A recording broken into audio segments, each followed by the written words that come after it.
Hello, hello, Otafest podcast listeners. I'm Angelo, and with me today is Nancy. Hello, folks. Oh, my lord, oh, my god. The 19th episode of the 11th season is here. And we have some news and announcements for you. Boy, do we ever. Because Bryson Bogus is a voice actor, singer, and stage actor based out of Dallas, Texas. He is known for voicing many roles in anime and video games such as Shoyo Hinata in Haikyuu, Nagi Seishiro in Blue Lock, Falco Grise in Attack on Titan, Jeopard Lando from Honkai Star Rail, Belle Krenel in Is It Wrong to Try to Pick Up Girls in a Dungeon, Pegasus Seiya in Saint Seiya, Sherbet Cookie in Cookie Run Kingdom, Takumi Aldini in Food Wars, and many others. For his full list of roles, check out BrysonBogus.com. And if you'd like to keep up with what's going on with Bryson, give him a follow on Twitter/Instagram/TikTok at Bogus Bryson. He'll be joining us as one of our lovely voice acting guests. Wonderful. Yippee. Oh my god. I am actually familiar with a few of these roles. I know Belle Krenel from Is It Wrong to Try to Pick Up Girls in a Dungeon? And I know Takumi Aldini from Food Wars because he was so passionate.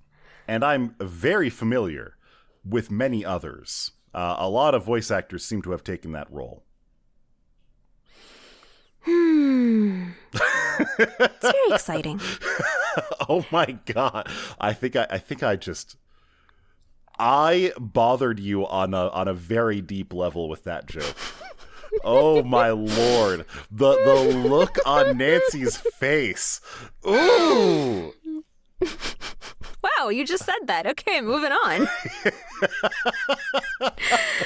There's nothing else to really say. Is there? Oh my god. Ah. So. While I'm out here being stupid, Microsoft is over in their offices being equally silly. Quite frankly, every day that passes is a day that Linux gets better and Microsoft just gets worse in every way imaginable. We just came out of a January where multiple Patch Tuesdays caused things from file loss to not booting to many other issues. Joke's on you. Joke's on you. My Windows machine has had trouble booting for like 2 years because it decided that it wasn't going to understand how the boot up sequence worked. It's a toss-up every time I open the silly thing. God damn, I'm so sorry. And if people wonder why I don't stream anymore, that's the reason why. I would say get a new computer, but goddamn. Getting new computer parts these days is an exercise in watching your wallet be empty. I'm pretty sure if you just had a fire hose of dollars, it wouldn't be able to keep up with the inflation of RAM these days. Ouch. Literally. But anyway, so Windows, tell me about these Patch Tuesdays that have caused the inability to boot. So this was, I believe, just this past week, where people, under certain circumstances, the operating system install would just no longer be bootable. Clearly, it must have been either messing with the bootloader or possibly some of the kernel files. I actually didn't look that far into it. I saw the headline and I was like, "Yep, that sounds like Microsoft these days. They're getting real comfy up with Copilot over there. Yippee!" Oh no! And so I did. The only reasonable thing. I started looking into replacing every single workflow that I have on Windows under Linux. It's been about 2 months now that I've been running Linux on my laptop. And to be perfectly honest, it is not a smooth experience. And I say this full well knowing that I'm a pretty savvy user. I'm not the most experienced Linux user. But as far as someone transitioning from Windows to Linux goes, I'm definitely one of the best case scenarios. Okay, tell me more. Tell me about best case scenario. So, for one thing, I know that I know how to use the Linux terminal. Uh-huh. Just straight up. I'm very comfortable in a Linux terminal. I am mostly comfortable installing things from package managers.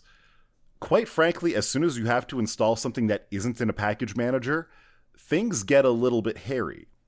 I believe I spoke about my trouble with DaVinci Resolve under Linux on the podcast before. Mm-hmm. Which, in and of itself, is, good lord, just a reason to give up video editing on Linux, just about. But, taking a step back, one of the most fundamental hobbies I have is streaming on Twitch. And so I wanted to take a look and see, okay, if I tried to do this, if I tried to install Linux on my desktop, what would actually be the stumbling blocks for me? And obviously that started with OBS. OBS is, by far, one of the best pieces of open source software in general. One of the best media open source softwares on top of that. It is an incredibly useful tool.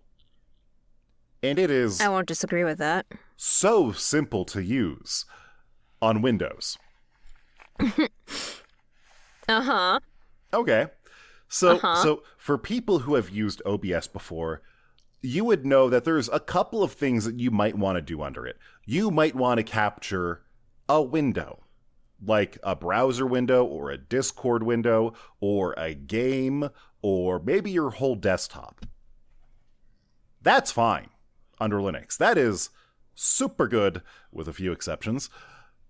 Another thing you might want to do is explicitly capture a game. Good lord.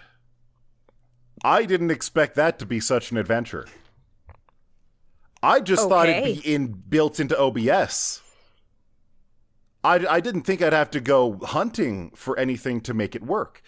Another thing is browser sources. Sometimes you'll want to use a browser source for, like, alerts, very fun alerts that pop up when someone follows or subscribes or does something in your channel. Yep, that's a thing.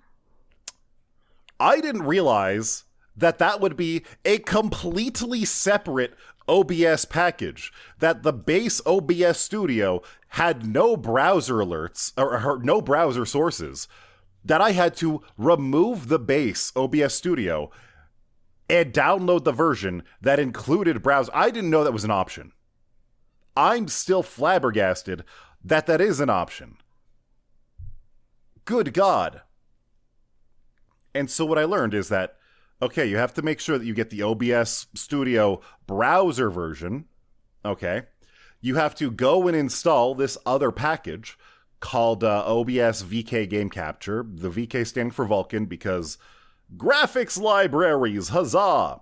And then to make the OBS VK Game Capture work, almost every program that you run, you have to run through a second program called OBS-Game Capture, which all it does is it flags the process so that OBS knows to look at it. What? Yes.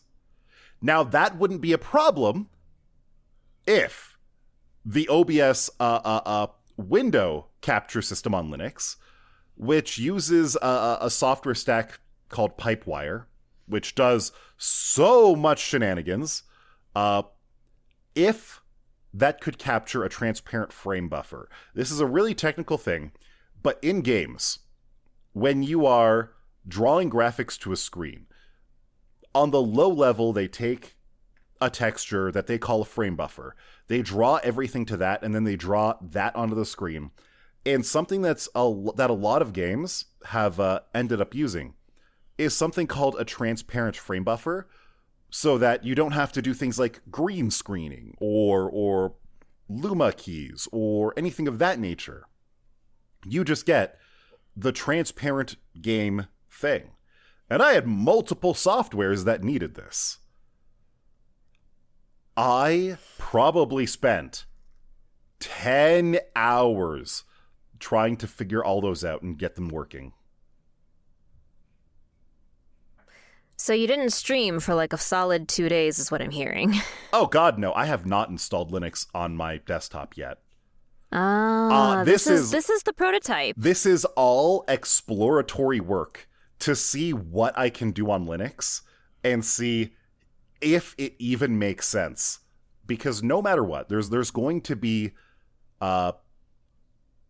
sacrifices made. If I start using Linux full time, that means that a lot of the time, like say a new game comes out, I might not be able to play that game immediately. Depending on the game, if it's like a multiplayer game or an online game, I might not be able to play it at all, depending on how the anti-cheat works. And so I want to figure out everything that I want to do before I commit, because I know that drawing and art and everything that I want to do there will work on Linux. I'm not worried about that part. I know that all of the game developing that I want to do, I know that works on Linux. Mm-hmm. One thing that I'm not certain about, and this is probably going to be something that trips me up, I don't know if I would be able to record the podcast on Linux. Quite frankly, I actually do edit the podcast on Linux frequently because Audacity is right there. Mm-hmm. It's true. But the ways that I've had issues with DaVinci, the ways that I've had issues with OBS, I wouldn't be surprised if I installed Linux and then suddenly, for whatever reason, my Volt 276 interface just stops working. I would not be surprised if that was the tripping hazard. You know what I mean? The better news is that newer stuff has generally a lot more Linux support these days, but that's still not something you want to have to deal with in the case of emergencies. Exactly. Like, one of the nice things about Linux is that, for the most part, you can do almost everything that you do on Windows. The downside is you might spend 8 to 12 hours or more trying to figure it out. Your best case scenario is that it just works out of the box. The How worst likely case is scenario, that, though? So, as an example, one software that I use is something called VTube Studio. Many people listening might understand exactly what that is. Mm-hmm. And it is technically a game. It is a game that is developed on top of Unity, a very common game engine. Almost any Unity game just works, especially if you install it through Steam. Okay. Super good. Super easy. There is one feature of VTube Studio that simply cannot work on Linux on its own. Uh-oh. And so one thing that VTube Studio does is it uses your webcam to look at your face and then maps what your face is doing onto like an anime character. It's very fun. Give it a try sometime. It's very adorable. Under Linux, the way that webcams work are just so different that you cannot translate the Windows instructions into Linux instructions. Now, VTube Studio is a very smart piece of kit. It has a way around that. The face tracking system that it uses is something called OpenCFace. Very good. It's open source software that sees your face. It's very well titled. Uh-huh. And oh my god, wouldn't you know it, you can just download that separately. It runs in Python, and Bob's your uncle. It's supposed to just work. It doesn't work. It doesn't just work. Oh my God.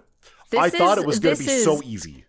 This is a man who has been betrayed by false promises of plug it in and it'll just work. Yeah. So one thing about Python is that Python developers love using other people's work, which is, to be fair, really good in the programming world. Programmers say that sharing is caring, unless you work at Microsoft or Oracle or any of the other blah, blah, blah, blah, you know?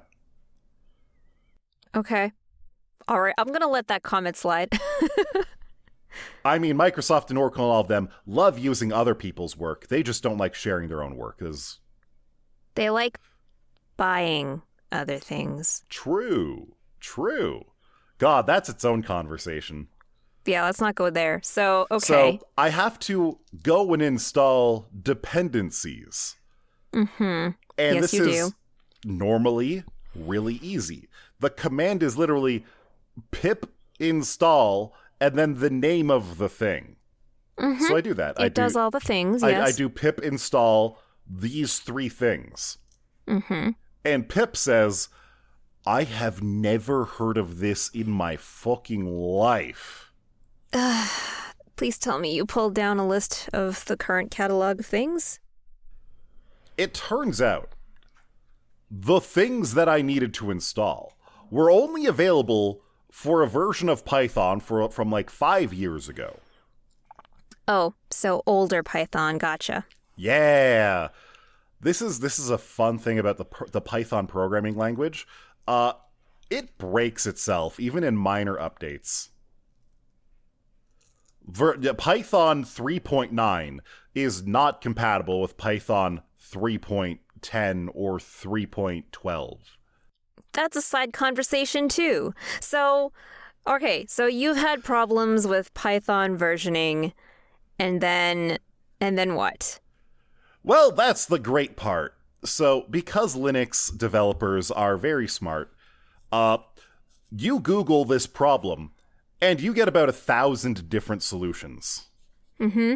Because developers, they love making a new solution, and instead of having one solution that works for everybody, you have 1,000 solutions that probably any individual one doesn't work for what you're trying to do, but one of them are guaranteed to work.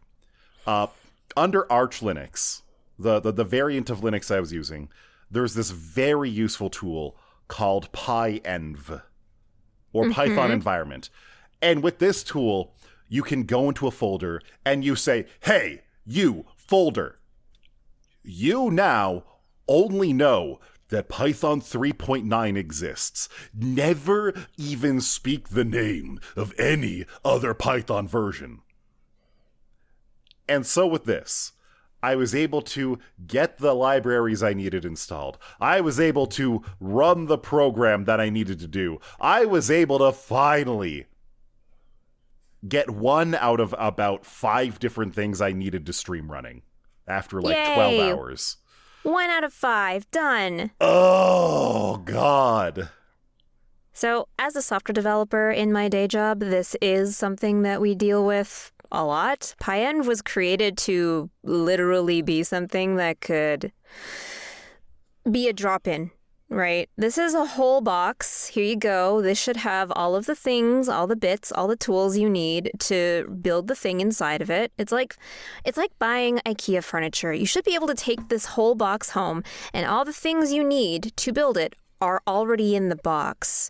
So it sounds like you figured out the box, and it sounds like you figured out how to unpackage and make sure all of your pieces were there. Yes. And to its credit, once I figured out the pyenv stuff, and once I figured out how to add all of what was required from there to my path variables, which on its own was another adventure. Yippee. Normally, I don't want to get into path variables. Let's not get into path variables. No, we've had to divert from like 14 tangents so far. I don't want to get too technical, and I feel like I'm already there. Well, if you were to summarize where you're at with this problem, where would you say you are? I am now like 90% of the way there. At this point, the only thing that might be a stumbling block is a streamer automation tool I use called Mix It Up. I do have it actually working under Linux. It showed some weird behavior, so I don't know if it's 100% good. But it's to the point where there were multiple times today where I was feeling a little bit wishy-washy, feeling like, do I just say goodbye? Do I just get rid of Windows? Or do I maybe use that second SSD I have that's currently a Steam drive, install Linux to that, get all of my other things going on a second hard drive? I can keep both installs in tandem here. That's an option. I feel like if I'm not running Linux by the end of February, it's because I'm either incredibly lazy or I actually encountered a non-negotiable issue. Another one. I don't know. I guess we're just going to have to find out in one of the later episodes of this podcast how this goes for you. I think the last time I went Linux only was 2016. So it's been a while. Has it really been that many years? Yeah. I remember last time I was Linux only. Valhalla had just came out. And the reason why I stopped using Linux was because Overwatch was a really fun game and all my friends were playing it. Oh, Valhalla. I love that game. It was great. Wonderful game. Wonderful game. Anyway. It has spawned off many personal projects that have been very delightful. Yeah. That's been my week. My week was mostly, for those who don't know, I've been working on some projects involving the release of simuldub anime, and my week was project management panic, and then, okay, everything's fine, and then panic, and then everything is fine, and then panic, and then everything is fine. So I've been going through a lot of ups and downs this week in terms of like, where's my current stress level at? And it averages out to like a really nice low key, I'm doing good, but the highs are high and the lows are really low. I told you this earlier. Nancy is the only person that I know who deals with high stress by getting another job. Quite frankly, it's true. You are going to have to relax before you end up with a fourth job. I counted them. I have 5 jobs now. Oh my God, I thought I was joking. You thought you were joking, but you see, as I mentioned earlier, I stopped streaming because technical difficulties were just too difficult to overcome.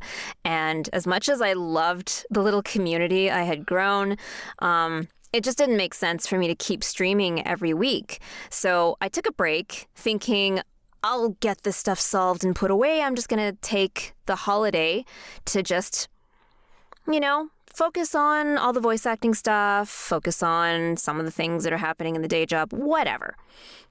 And then as time went on, I never went back to it. So eventually I just had to put it down and be like, I'm not a streamer anymore, or at least I don't feel like a streamer anymore. I participate on friends' streams every now and again because that's fun to do. And pro tip, if you're a voice actor or wanting to get into voice acting, it's a great way to stay in practice. Oh, yeah. It's fantastic. However, I've replaced that job now with 2 or 3 other jobs. I know you do voice acting. I know you teach voice acting. And you've recently spoken about how you work in project management in a production role for anime. Mm-hmm. I'm currently overseeing 2 projects. One is a simuldub, and one is one of many up-and-coming video games. Like, really, to be honest, when you look at the video gaming industry, there are so many games that are like in development at any given time. It's kind of nuts. I always thought growing up that, Square was only working on like 5 games at most at any given time. Like, no, they're not. No. You know, big gaming companies have so many things that they're spinning up at any given time. And it's a little wild because I was always under the impression that, like, you know, any big game development company is going to focus all their resources on like 2 games max, right? And that was 17-year-old Nancy. And now I'm not that sweet innocent child anymore. Yeah. Did you ever watch the anime Shirobako? Yes. You're living that life now. It feels like it, yeah. Like, our main girl in Shirobako, she was an episode director. So, your role is obviously completely different. You're mostly I'm not managing, a director. to my understanding, you're mostly managing other voice actors, but what else do you do in your role? Project management really is the name of the game, right? Like any project, an anime series or any animation, really, if you look at just any animation production, any video game, even if it's something that's ongoing, like, you know, any of the Hoyo games or any, even like AFK. AFK is kind of like this ongoing, you know, we deliver new content on like a 6-week cycle. There's like new patches, da-da-da. Any ongoing video games, any games that launch as a single game and then maybe they go through DLC cycles. And this is something I got a little bit of a taste doing with indie games a couple of years ago, just helping them manage the delivery of what they need. Project management is when you distill it all down. You need to ask the client in very specific terms, what do you need? When do you need it by? And then you work with your production team to try and deliver to that standard as much as possible. Because sometimes, like the project I'm on now, the deadline is kind of insane. Like, sometimes you're supposed to be putting together 7,000 assets that need to be delivered to a game developer by the end of a 3-week stretch. Oh my God. Yeah. So when you think about project management from the perspective of, I just need to figure out what the client wants. And sometimes, a lot of the time, the clients don't know what they want, or they have assumptions about what they think they want, and it's your job to clarify what that is, because if you make the assumptions on their behalf and you deliver something they don't want, that's going to be rework on your part of it. It's going to be an inconvenience to everyone, because now you're also booking voice actors back again to redo things. You're asking your editors to do it again. It's a lot, right? It's a lot of wasted time. And if you are busy, if you're a really busy production studio, you don't have time to devote to mistakes. It's best to not make those mistakes as early as possible. Valid. Understandable. My God. Yeah, I have many jobs now. It's weird, but fun. I'm glad you're enjoying it, because if you weren't, I would be over here trying to tell you to quit them. You would be the first one knocking at my door, because you actually do know where I live, and you would be here and being like, Nancy, I made you takoyaki. You're only allowed to eat it if you promise to stop stressing yourself out by taking on more employment. Exactly. You need to de-stress the old-fashioned way by just getting more and more and more hobbies, you know? Instead of getting paid, you just need to buy things, put them on a shelf, and be like, yes, I'll get to that eventually. I don't feel guilty for not doing it. No, not at all. So didn't we, like, several episodes ago talk about our guilty pile of shame, where it was like, here's my closet full of all the hobbies I started once upon a time and then never, ever followed through on? Yes. I have the shameful hobby closet. This can just go into that closet. There's plenty of space in there. I don't need to worry about this anymore. Ah, that's fair.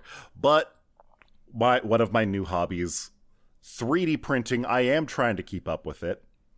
I am trying to get my use out of it. I did buy a giant pile of filament because I knew the one roll obviously wouldn't do enough for me. Uh-huh. And I finally got through my first roll of filament. How'd it feel? It felt good. It felt like an achievement. I was over there being like, wow, there's only like 5 inches of filament left. I'll never use this. That's really good. Yeah, I can't believe you, timed it so well. Yeah.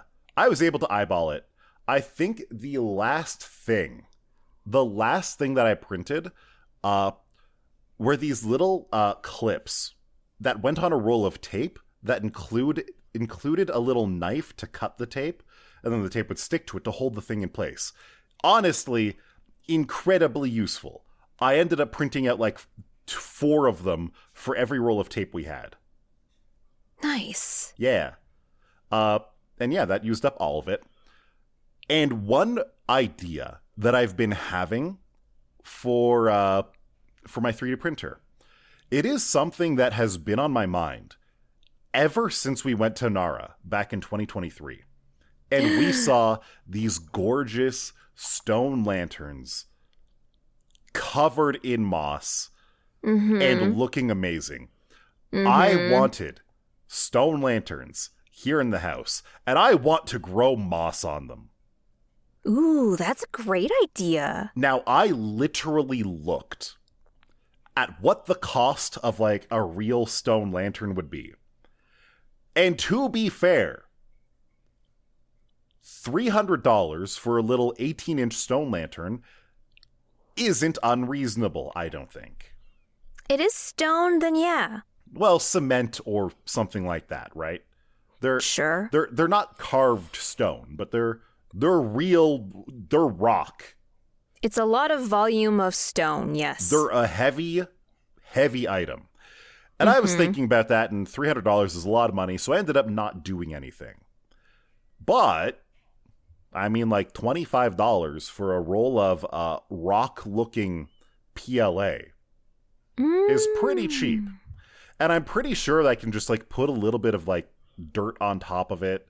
And once the moss grows over it, that'll probably hold it in place. And if I just spritz it with water, I mean, it's plastic. It's not gonna get destroyed by the water. It's fine.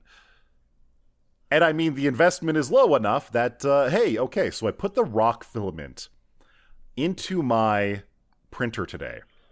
And I've been trying to dial in exact settings for it since.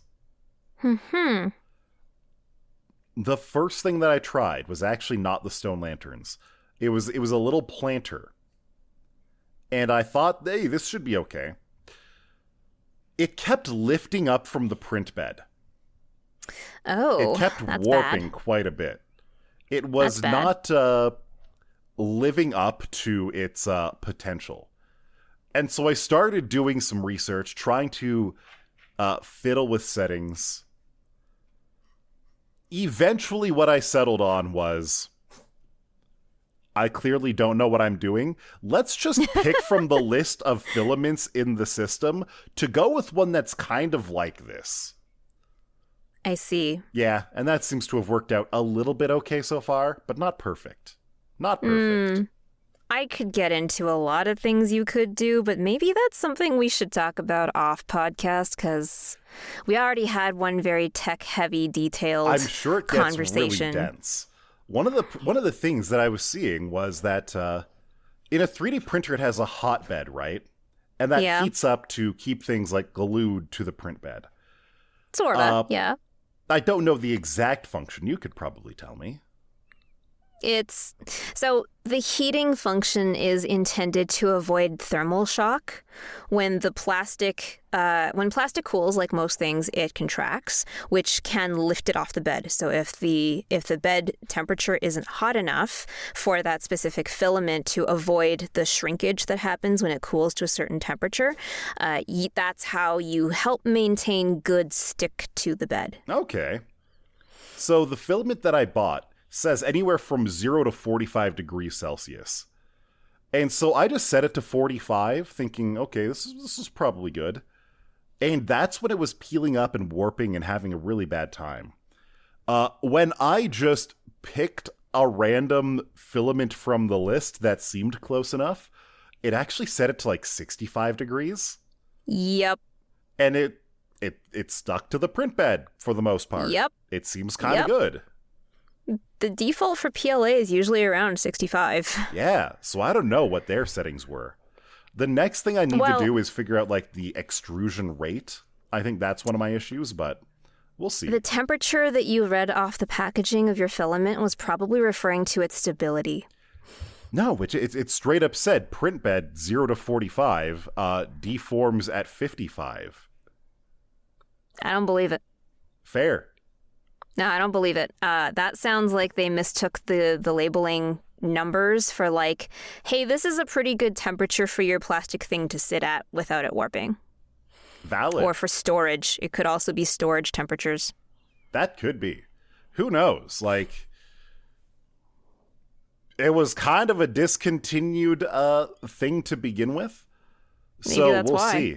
Maybe I just bought cheap, shitty filament, and I'm paying the price now. But you know what I didn't do? What's that?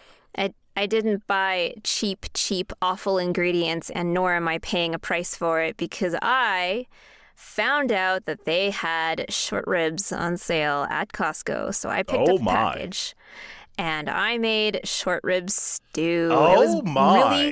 It was really close to like classic beef bourguignon, but I didn't do it quite that way because I didn't have the pearl onions and I didn't have specifically port or sherry to add to the pot. I just had like red wine. So I think it counts. I think it counts. And it was delicious. I sacrificed my very rare lunch breaks that I get because most of my lunch breaks are not actually lunch breaks, but for obvious reasons, and I do this to myself. I have 5 jobs. But I sacrificed my lunch break on Friday to go start this batch of stew, which involves browning the meat, cutting up some mushrooms, some carrots, some onions, and tossing it all into the pot, browning a little bit more, and then throwing wine, broth, and some extra seasonings, and then putting it in the oven in a big Dutch oven, and then just letting it stew for 3.5 hours. And by the time my afternoon was over, it was amazing. I shoved some potatoes in there. I can only let those stew for a bit. Imagine what your house must have smelled like.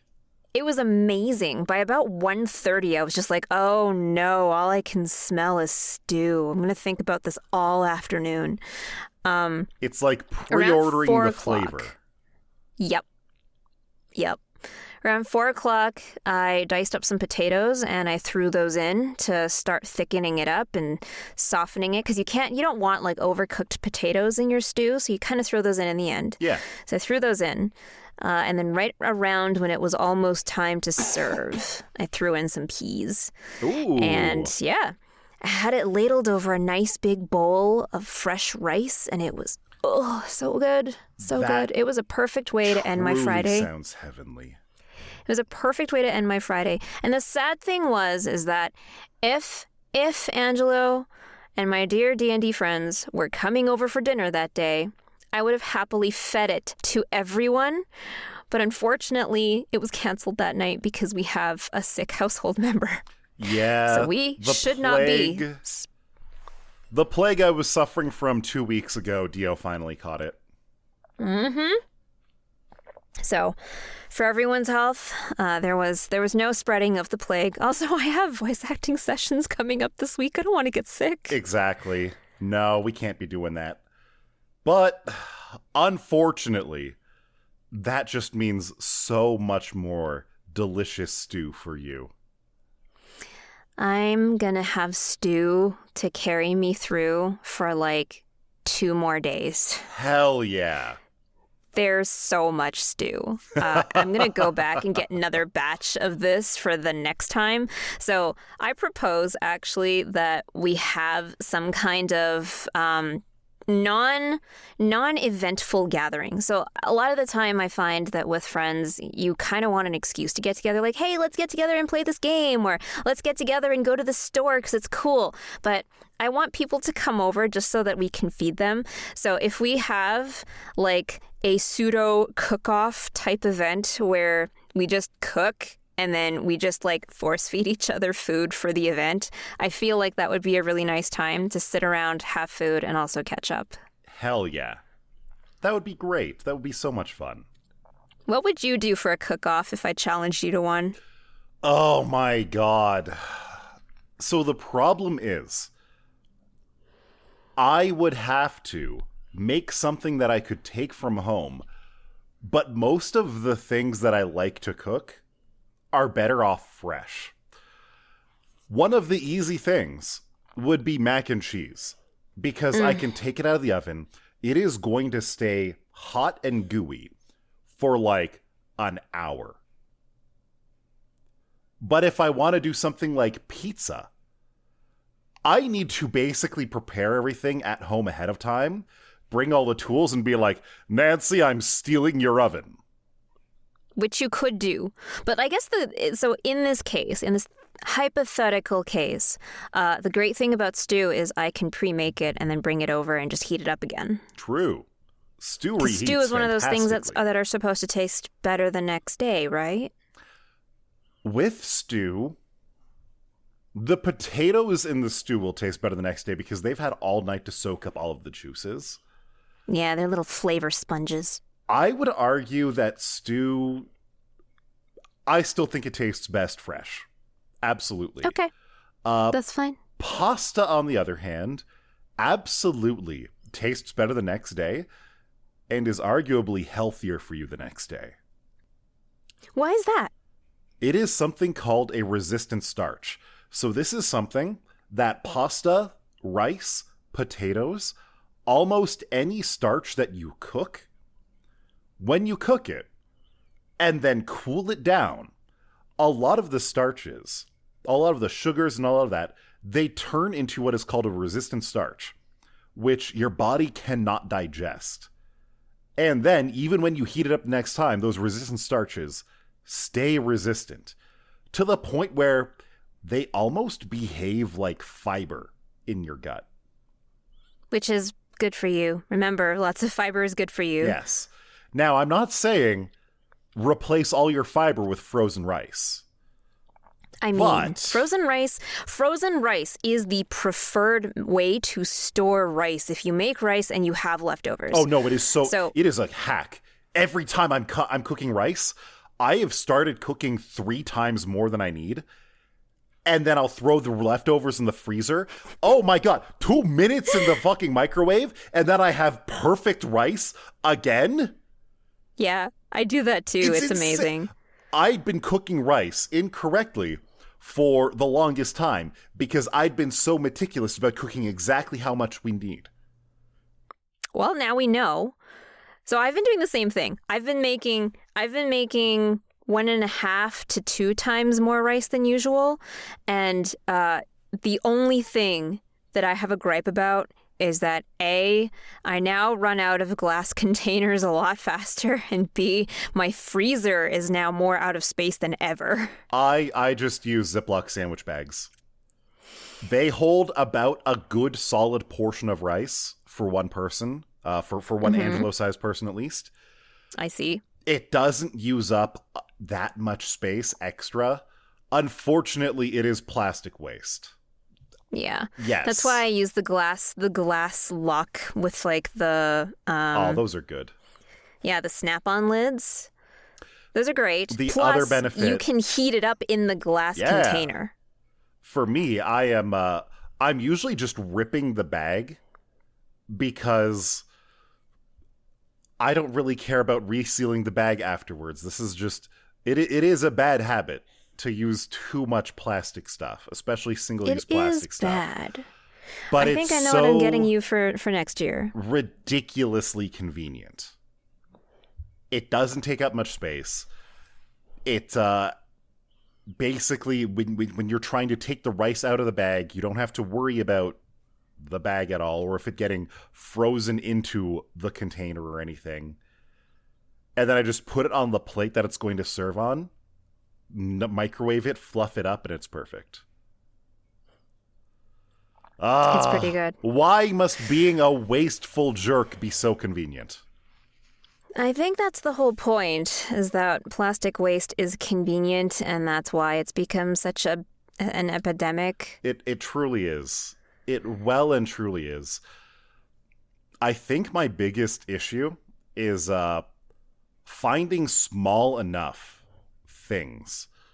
For example, I have actually found very small little plastic containers that are good for like vegetable dip. And they seal closed, they screw closed with a thread, so there's no chance of them leaking. Yeah, none of this plastic's For like yogurt, snap-on. on the other hand, things. I have never found a reusable glass or plastic Tupperware that are appropriately yogurt cup sized.